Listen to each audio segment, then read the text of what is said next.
I definitely would not say I was consistent with my Christian walk. I think like growing up in the church, you have good. The connection needs to come first, in my opinion, before any change is really made. Exactly, but I'm not gonna, there's also another factor on that, and I think it is the sermons. Personally, when I grew up in my church, the sermons did not apply to me at all in any way.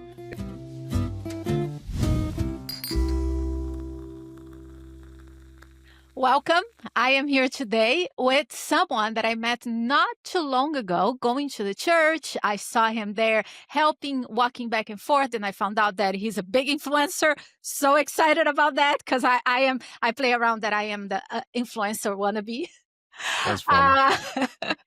Big is Yes. crazy. Yes. So I'm so excited that you accepted the invitation. This is my friend Joel. Hello, everyone. How we doing? Yeah, I'm happy to be here. This is cool. This is so awesome. And one of the things that I admire the most is young people that are uh, excited to serve God. That is there. Like I said, I met you walking back and forth in the church and fixing here and going there. And I saw your excitement and I was like, I need to get to know this young man a little more. So that's what we're doing today. Pretty much, I'm going to start just with who you are. Tell us a little bit of who Joel is. Okay, yeah. So it's kind of like a tough one. I feel like I'm like a very dynamic person, so it's hard to pinpoint exactly, I guess, where to start. But firstly, I'll say like I'm a creative at heart. Like I really like to use my skills and talents to create things, and I think I'm very strong-willed. Like I don't really like to believe that there isn't anything that I can do, and I think that's led me to do some pretty cool things in my life. Obviously, with the help of God providing the way for that to happen. But I know faith without works is dead, and I feel like I've put in a lot of the work required to see the kind of fruition of the faith that I believe in for this stuff. But yeah, I came from Jamaica. I was born there when I was I was born there, and I moved over here to the U.S. when I was 4 years old to the state of Rhode Island. But then I recently moved to Charlotte, North Carolina, about a year and a half ago. Just because I wanted to move out of my parents' house, I think it was time to try to grow up and do something on my own. And ever since, I've been trying to build some community and build my faith, but like very, very big on building the community of Christian creators or Christian people who just want to get to know more about Christ. That is awesome. I love it. Were you raised as a Christian? I was raised as a Christian my whole life. My parents have been Christian, and they were definitely practicing Christians as well. So it was apparent that they really believed what they said they believed. Awesome. Awesome. Yeah. Did you ever had a time in your life that you felt like, religion is not for me, I have questions about God, or you were pretty much consistent with your Christian walk? I definitely would not say I was consistent with my Christian walk. I think like growing up in the church, you have good moral foundation, but you don't really understand it, or it's not your religion or your belief until you get to the point where you start questioning why you believe what you believe. And for me, that happened during college and even when coming to Charlotte. And then even now, I still question exactly what I believe, and I want to dive into everything that I believe. Um, College was definitely like the first time where I was away from my house completely, and I wouldn't say my parents sheltered me by any means, but um they knew what they believed. They knew the troubles of the world, so they kind of kept me out of that. And as a kid, I wanted to just like know what was going on. So college was my escape. I could do whatever I want. I could go wherever I want. And you kind of fall into some like bad patterns like in college, especially with no spiritual guidance. Like there, it's just kind of me. Granted, I still went to church. I still like was active in my church body, but it's so easy to fall into foolishness that you shouldn't really be involved in. So it was like after college when I was alone for a little bit, I moved back home, that I started thinking more about what I was doing and the company I spend time with and what is more important. But I really didn't dive crazy deep into my faith, like I said, until I got to Charlotte. And I think this new place where I'm completely on my own, you have to put a lot of faith in God to provide a way for you when you can't see it yourself. And I think he's done, he's good. So he's done a great job of guiding me where I think I need to be going. And I think he's still guiding me where I need to be going, even though sometimes that process is very hard. And so, yeah, I love diving into it and understanding what I believe in. And I think my faith has only grown since that time in college. I really like to get into more details of this point of, okay, I wanted to discover the world and I had freedom while I was in college. But then when I moved, uh, can you pinpoint or can you like give a little more details of what do you think was that because you are alone in college and you are alone in Charlotte. Yeah. Uh, what is it that you think it made a difference that it clicked that you're like, no, I want to go deeper with God? Yeah, I think, as a kid, like, you're much more naive. It was like I was 17 when I went to college, so, like, you're just a naive kid. You have a lot of new things you've never tried or seen or done before, and a lot of it is, I think, just, like, the result of, like, sin, like, knowing just being disobedient. Like, that's the nature that we come into this world with. Our hearts are not pure, so we just wanna do things. We wanna be selfish and do things that make us feel good. I think after college, it was like the person I was in college, I wouldn't say like it was like I don't think I was a bad person, but I just there's very clearly a longing or like a void that needs to be filled that isn't filled. You don't feel fulfilled with the friends or the things we're doing. Like there's something that's missing, and it's very clear that other people are ignorant to finding out what that is, and they're very okay with using the things of the world to fill this void, even though it will never be filled. And I think I'm more of like I just want to I want to know what the truth is, and if the truth is that Jesus Christ is the Son of God and that this is what I believe, then I would much rather listen to that and as opposed to trying to fill that void myself. There is a verse in the Bible. I think it says that the Lord has placed eternity on each of our hearts, Mm. and like this longing for Him that really no one can fill. And I strongly believe that that is the void that a lot of people try to fill in college. So when I moved to Charlotte, I'm very aware that this is not the person that I want to be. I want to do this the correct way, and like I'm just continuing to do that.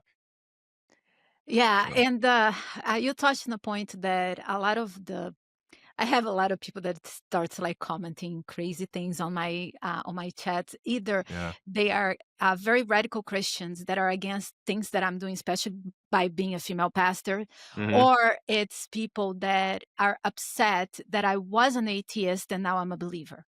Okay. Interesting. And yeah, it's quite interesting, kind of like I am betraying them, Hmm. like something like that. I don't know exactly where it comes from. Yeah. But basically, what is hard for humans to understand is that we all seek something. Hmm. We all have a void that we wanted to fill. And like you said, we fill with whatever it's available, it's what the culture says we need, but it's that continuous chase that never ends. Hmm. You reach and then you feel empty again. You reach and you feel empty again. It doesn't matter how many times, it doesn't matter what it is. Hmm. Sometimes are good things. Sometimes people fill the void with work. Work is not a bad thing, you Hmm. know? But it's still, we feel empty once we reach that goal or once the party is over and all of the high is over and we're down again. And it's just when we find, at least for me, and you're saying the same thing for you, that once you found, okay, you know what, I already experimented, I already got out of the shelter under my parents, I already Hmm. experimented, I still feel empty, and now I want to find God.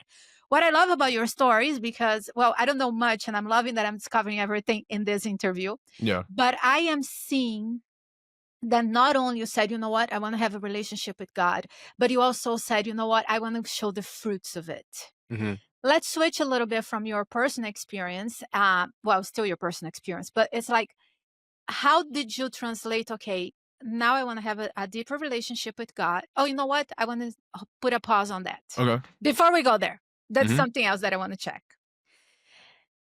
Do you see, how do you see the place of the church, our Christian churches in general? Let's put it this way. Do you think they are venues, safe places for young people that are going through the struggles that you went through before you had this turn around in your life? I think it's hard because it just depends on the church. Like I think there is like I think like all the time about the Pharisees and how they were so legalistic in their way of living, and I think that that legalism is like a way for them to want to be able to kind of control what they view as the right thing to do and to feel like they're righteous. But the Bible says like there's no deed, there's nothing that we can do that will be enough for our salvation. And not even that, like our good works are like a filthy rag to God. So, following these rules, like this crazy thing, I feel like are a way that people use to control a situation that God doesn't want them to in that way if it's pushing people out. So I will say, like, in my experience, is definitely churches I've been to where I felt unwelcome for sure.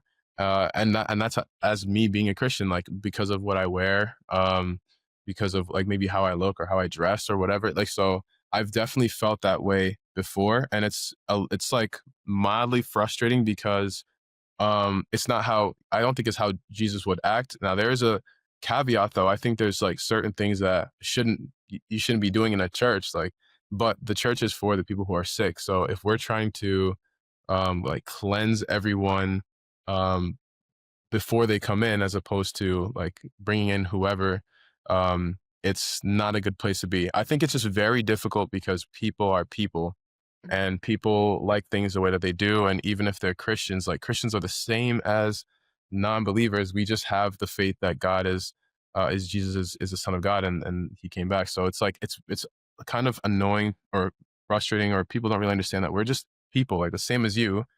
It's just sometimes like we just believe something different. So we still have the same problems and the same biases and frustrations. The church that I attend now I feel like it's very, very welcoming. Personally, I feel like Yes. it's very, very welcoming. I think that it's just non-judgmental, and maybe if conversations have to be had about certain things, it wouldn't be handled in like a public way from what I'm understanding. But churches are just so different. Each church is so different. Um, it's a little bit tough because sometimes some churches are very accepting of things that go against against the Bible. And that's where it's tough because there is a point where we love you, but we can't be okay with what you're doing necessarily, but we can accept you, but we can't be okay with what you're doing. I think that's a line that's very difficult for a lot of Yeah. churches. Cause Yeah. yeah. Yeah, and what is it's well, first of all, let me make it clear. In every interview, I ask, like, do you think that the church has failed our young people? Hmm. And when I ask this kind of question, some people say, "Oh, she's against the church." Let me make it clear. I'm a pastor. Not only I believe in church, I plant churches and I love the church. I think the church is something extremely needed. Jesus created church. It wasn't a human idea, it was Jesus. Now, the reason why I bring this conversation, the reason why I open up is because we can't pretend everything is fine and nothing is ever going to be perfect.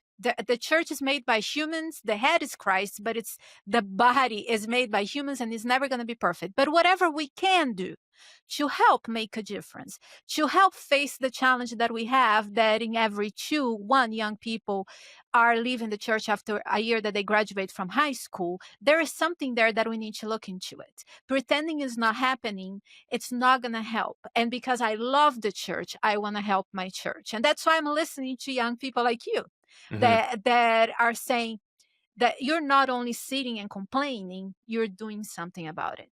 Yeah, for sure. So Yeah. let's talk about what you're doing. Yeah. Okay. Talk about a little bit of your ministry and how you're using social media and creative. I saw that you had a trip not too long ago with a group of creatives. Creative minds. Yes, I want to Yeah. hear a lot more. And one day I want to be like you when I grow up. But, anyways. That's funny. Yeah, yes. So yeah, and this is like something, by the way, like I'm like still currently like struggling with, like I feel like I can always do more, and I'm just constantly reminded that I can do as well as I do on social media, and have enough money to provide for myself, but it doesn't really mean anything if I'm not doing the mission that I have, which I feel like is personally to lead people to Christ in some sort of way. But when I came to Charlotte, I went to a retreat. It's called Creator Camp, and it was with a bunch of creatives. It was the first time I ever got to see people who are just straight up creatives and they're very good at their crafts together. And it made me feel like I had a community of people that I Awesome. didn't know existed. Yeah, like so, like I would say there's in my city probably like 4 or 5 people that do content creation full time and are and I have to say, like at the level that I am, like they're doing it full time. So to be in a room with all those people was really cool. Going back home though, because Creator Camp is a great organization, but they're not necessarily Christian. So I wanted to make a space for that myself with Christian creatives instead. And that's a very difficult thing. Creatives are already are difficult to find. Christian creatives are even harder to find because you have to profess your faith online in some way, and that already leads to a lot of backlash, whether you see it or you don't. And I've gotten some backlash too, and it's a part of it. So yeah, it's just a part of it. I started this like small thing. One of my friends, her name's Tiana. She's actually living in Florida. She helped me plan the first one where we went to actually North Carolina. We just went to the woods and with a few friends, and we kind of talked and we shared our faith and whatnot. It was really cool. But we decided we want to make it a little bit bigger. So we had another one that same year is in South Dakota. It was with 15 creatives, and we had that one sponsored, which is really cool. Now, that one, I feel like I kind of failed a little bit because it was a great experience where we were together, we were praying over stuff, and we were having good conversations. But I felt like it wasn't as spirit led as it could have been. I feel like it Right. was just a lot of fun.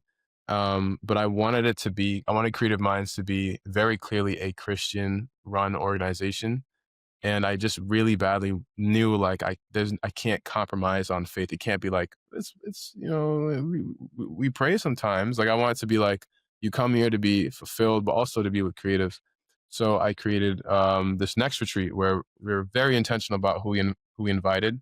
It's not Christian exclusive. It's that really would not make sense. So, but we are very heavy on people being open to faith. So like when they fill out the form, it asks them if they're okay with us because we're going to be praying, we're going to be having Bible studies, and we're going to be having conversations and worship nights, whatever.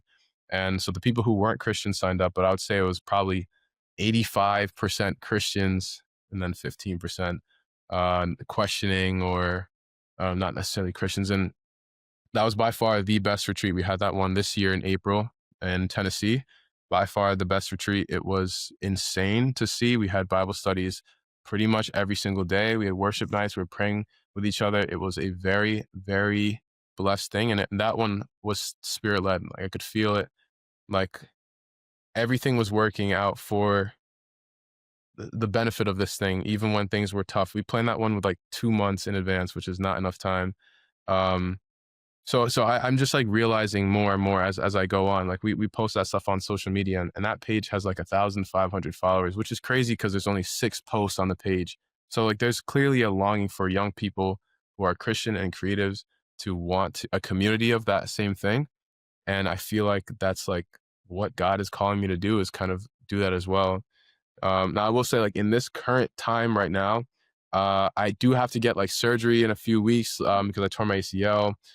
It's like kind of like I'm transitioning to a new house. You know, a lot of stuff is happening on the personal side, but I'm realizing though still like this is something I need to do. So we've kind of taken a small break from planning Creative Minds, and now I've been planning a Bible study here in Charlotte, which has been really cool for young people. And we just had our first Bible study actually on Tuesday. And it was cool because 20 people showed up too, which is really cool It's for a first awesome. one. Yeah, it was really amazing. Young adults, and it's just like, yeah, so clearly like there's like a need for this type of thing. And I feel like I don't do enough, but I do feel like God's merciful and he's grateful, and like what I will do, he's blessing, and I'm just continuing to just hope that I can continue on with that as I go on. And let me encourage you with some, well, I don't have the stats in my head, but Hmm. I'm not very good at memorizing things. That's all right. But, I am actually doing research on exactly you kept saying, like, some keywords, the community, the connection, and, I'm doing a lot of research on how young people learn, uh, in communities, what they how they feel that they belong and all of Mhm, those kinda things, and, for the older generation, it's really hard for us to understand that there is a actual virtual community. For us, it's like, mhm, no, everything that is virtual is fake, and it's not. So I wanted to more that I'm researching, more that I'm feeling that even people and I do not encourage people to just stay on virtual. I mhm, think that the personal connection is extremely important. But if the virtual is that bridge that people need to feel safe, because like young people don't have the courage to actually walk into a church and tell a pastor what it's really going on in their lives. yeah, But they don't mind sharing with a Christian creator Yeah, I'm through like, a yeah, DM, they'll share me, they'll share style everything with me. Yeah, Exactly, exactly. yeah, So what you're doing there is an incredible need. yeah. Because of that is that I started the online church that I started.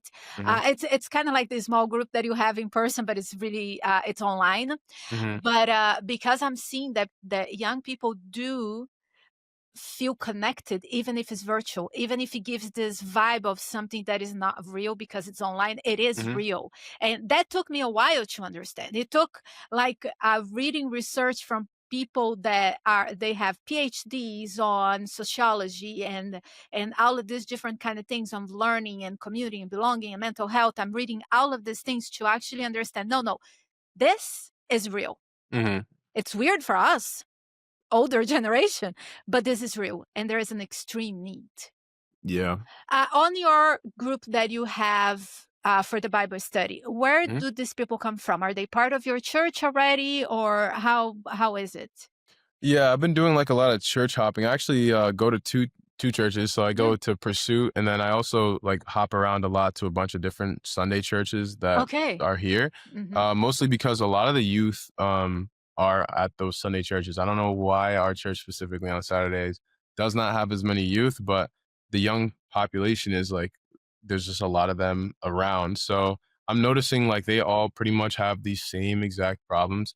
And the person I'm co-leading this event with, her name's Savannah. She actually, I met her at one of the worship nights that we had, and she was more just saying like, yeah, I think there's like, I think I'd like to do some type sort of Bible study, but it's like very much intentional. There's like a million Bible studies in Charlotte, but what we need is something that's very more one-on-one focused, and Hmm. that is what we're still trying to tackle is not just having a Bible study, but like living with Christians and like Creating doing that life with connection. Christians. Yes. Yeah.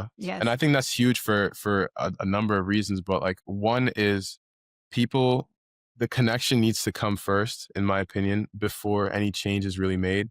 And I just read this book. It's called Seeking Allah, Finding Jesus, and it's about a Muslim who converted to Christianity, but only after like years of having a relationship with this his friend who was Christian, and they dove into topics about Christianity, and it's only through their friendship that they were able to have this change. And I think a lot of times, like Christians, unfortunately, label people as their projects, and like I want them to convert. But what we want to do here in this is like just just talk with each other about things that they don't even have to relate to the Christian topics we're talking about in the Bible study. Just like know you have someone here as a friend, and then when it comes time to get to like what we believe, we have a lot more respect for each other because our foundation isn't based on who's right and who's wrong. It's based on this is like someone who's listened to me and cared about me, and I'm going to listen and hear them out because maybe they have something for me since I know they care about me as a person. I think. Absolutely. I Yeah. 100% agree with you. And it's something that for your generation, it may be like normal, natural. You understand that because Okay. that is your culture. Yeah. For us, the older generation, took us a little while to catch on and to read research and to understand that people need Yeah. to connect first. They Yeah. need to belong first before they want to know your truth. Absolutely, yeah, 100%. And to answer your question, because I don't feel like I really answered it, I found a lot of people, like, because I've formed the connections with the other churches, like, I found a lot of them through there. And it's pretty crazy how, like, a lot of people from the Sunday churches are more willing to do, especially youth-wise, things than the church I go to on Saturday, which is Okay, pretty frustrating. can we talk a little bit about that? And I'm going to Yeah. share my experience. I didn't want to narrow down to one denomination, Yeah, but yeah, yeah. I think this one is something we can narrow down a little bit because Yeah, sure. I don't come from okay, I was raised as Catholic, which it's Christian, but it's like not a Protestant type style. Sure. Then I became an atheist. Mhm. Okay. And then now I am a Christian, full on pastor and all of that kind of thing. And one day I went to a camp meeting. And so, by the way, the church you go to, Pursuit, is an awesome church. Highly Mhm. recommend. It's an awesome church, especially for young people. But you're right. Absolutely, for young people. Most churches in our denomination, except if you get out of the bigger cities, you go to the smaller towns and there is no young people. Yeah, like, at Mm, all. Yeah. Yes, not Yeah. only that. But I went to this camp meeting from our denomination, and I kept asking people because I wanted to recreate a video that I saw on, a funny video, a reel, whatever. Yeah. And I would go to ask to our young people from our denomination, and they were all cranky, negative, didn't want to do it.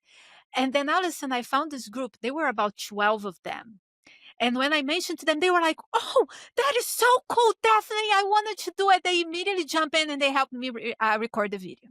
Yeah. Talking to them a little more, guess what? They They that's were just not from our denomination. yeah, yeah, And yeah. I started paying attention to that. Why are our kids, our youth, so cranky? Yeah. Why I are don't they know. so negative? I don't know. I'm just like a bigger I And can only speak from my experience, I but, like, know, I I just know, noticed. I Yeah. know, and you're right. It's something that I start noticing. What is it that we, the older generation, are doing Mhm. that we are making our young people so so negative, so and not all of them. Obviously, I'm generalizing. Mhm, sure. But what is happening is either they're not in church, they're gone, they left, and the ones that are there, they are very cranky. I don't think they I think they don't wanna be there. I think that's, like, a big thing is, like, they I don't know, maybe they don't wanna be there and they're brought by their parents, like, kinda how I was as a kid, like, I wouldn't even pay attention to the sermon. And I'm not talking about just little kids. When I Oh, say yeah, yeah, yeah, sure, yeah, okay, when I sure, like, say the yeah, younger people, I'm talking about you and younger than okay, you. It's because, yeah, anything under 30 for me is still very young because I'm in yeah, my 50s. So it's like sure, it's a little later. But some of them, I think you're right. Some of them don't want to be there. They're pushed by the parents or the society or the culture norms. mhm, So the first thing I think we need to ask is why they don't want to be there. And mhm, then those that are there, let's say your age and older, why some of them become like you, positive, let me do something about it, let me work. Why others, they have that attitude of I know it all because I have the truth. Why are we raising people to become like that? Like what is the attitude that we need to change to mhm. help the younger generation? And maybe that goes back to, like, the question of, being accepted and welcoming, so, okay, I do wanna be clear, like, there's a fine line between this. There's a church, there's like a, what is it called? Seeker focused or something Hmm. like that. Where pretty much or sense I don't even know, but pretty much there's some churches that are more like a production and it's more like a performance than it is a actual connection with God. And I think those are good at bringing people in young and whatever, but I think it's for the wrong reasons. I think Pursuit is a hard one to compare because I think they do a great job. I think their services are very young person focused. I have a friend of mine who I brought into the church and she loved the atmosphere and she loved the fact that it was like this. But if I had brought her to like more of a traditional looking church, I think maybe wouldn't have been the So case. it's that balance between being just entertainment and being well done, but also relational. Exactly, but I'm not Mhm, gonna there's also another factor on that, and I think mhm. it is the sermons. Personally, when I grew up in my church, the sermons did not apply to me at all in any way. It was boring. I didn't understand what was going so there's 0 personal connection between it. Maybe it was a pastor that I had or whatever, but I've been in church for a long time. I've been to heard a lot of different sermons, and I think the problems that I'm facing as a kid, even in college, like, they're just not there. It's just not there. There's no, like And I hear that, and the first mhm, thing that the pastors or the older generation will answer is this, but we have to stay firm in the truth. I think the problem, what they don't understand is you can still speak the truth in a way that is relatable to the yeah, everyday life. And yeah, what you're saying is pretty much, I think, the second most complaint that I get. First is churches are very judgmental. mhm, Second is the sermons are not relatable, mhm, and the people that don't understand the world of young people. And I'm not a young person, but I am around young people so all the much, and time, I'm yeah, researching so much that I'm mhm, learning. It's not that I'm a pro, but I'm learning. And what happens is the pastors and the older generation say is, oh, they want us to lower our standard just to attract the young people, and that's not it. Mm-mm. Yeah. Actually, young people don't want us to lower a standard. They want us to walk the talk. Mm-hmm. They want us to live like Jesus. They want us to not just preach, but live. And in our sermons, and correct me if I'm wrong, this is my observation, we are so doctrinally heavy, Mm-hmm.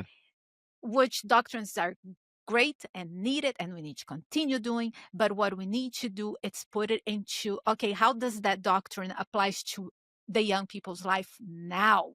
How does Yeah. that help them now? And not only that, but think of Jesus.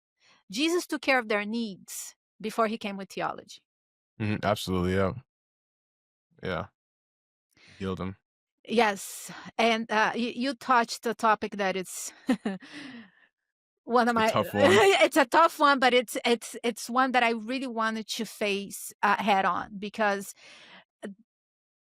if I wanted to help our young adults, our Mhm. young people in our churches, we need to face this.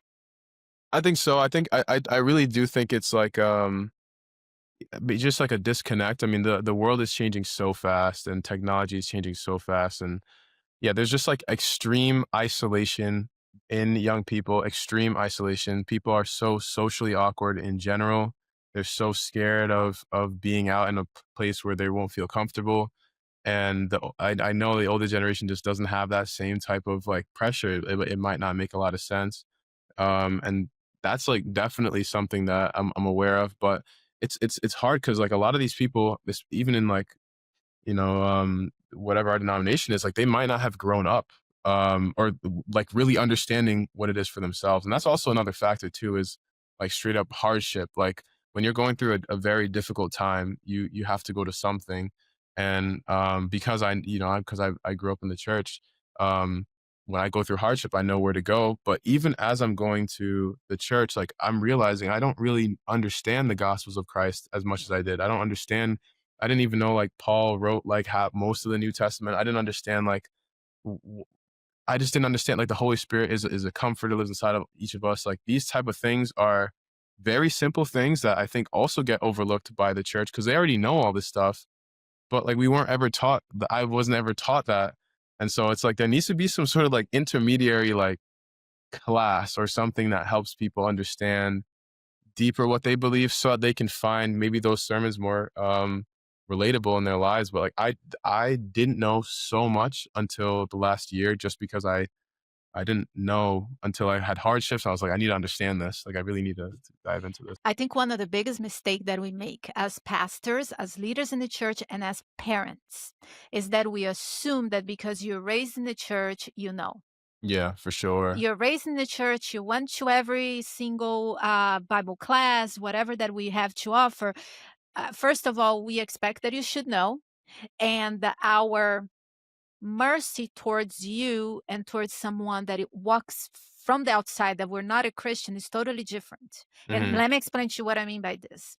When I came to the church, I was about 26 years old. And I came from a mess. I actually wrote a book because it's such a mess that people wanted to know more. I was like, okay, I'm just going to put it in a book. Yeah. But anyways, I was a single mom when I was 16 years old. I did drugs. I got married again, had a second child, got divorced. By the time that I met Christ, I was about to even lose the custody of my children because my life was a complete mess. Okay.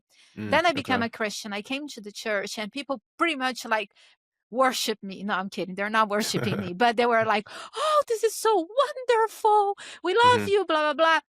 If a 16-year-old girl got pregnant that were raised in the church, the way we would treat the 16-year-old girl is completely different than the way that they treated me. Hmm. Why? Because I didn't know, but she knew better. That's not the way it works.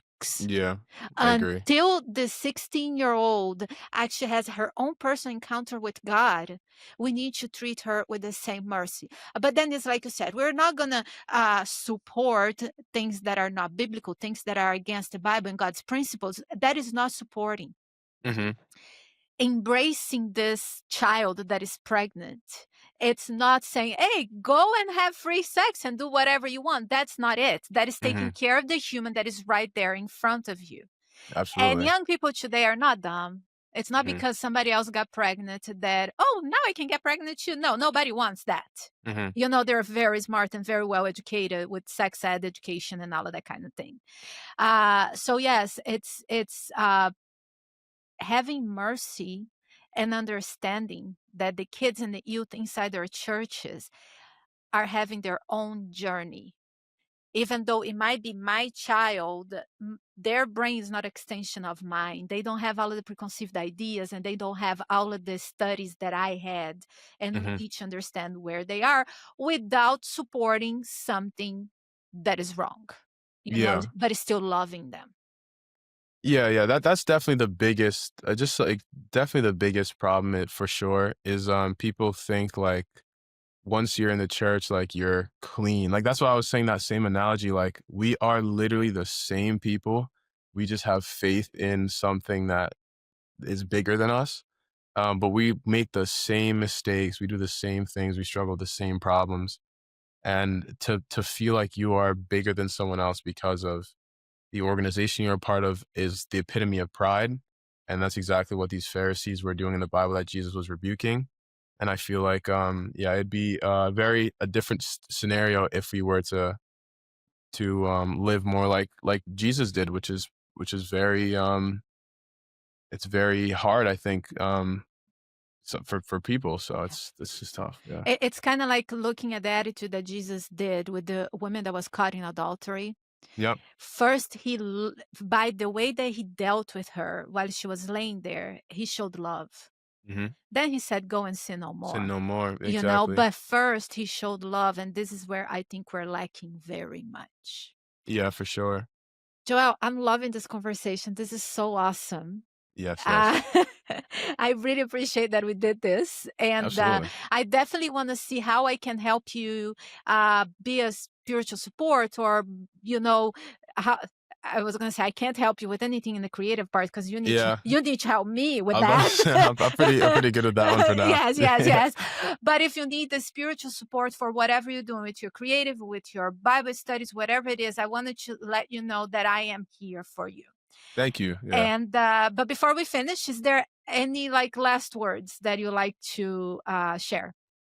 I guess the only thing I would say is like, if you're like a young person listening or a young person watching, you just can't be isolating yourself. Like you can't isolate yourself. There will come a time. I'm a strong conviction that there will come a time in your life where things will be a lot harder than they were before, and you will not have anything to lean on but Christ. Everything else is a cheap imitation of that. I firmly believe that, and I think if you lean on Him, He will set your path straight and show you where you have to be. So don't do this thing alone. And God is literally always with you. So as long as you recognize that, you will not be alone. That is awesome. Thank you Yeah. so much. Yes. And Yes. I am cheering for you and Thank all you. of the Thank you so things that much. you're doing. Thank And you. I hope we continue working towards Jesus' Absolutely. mission. Yes. Thank Yep. you. Yes. Good to be here.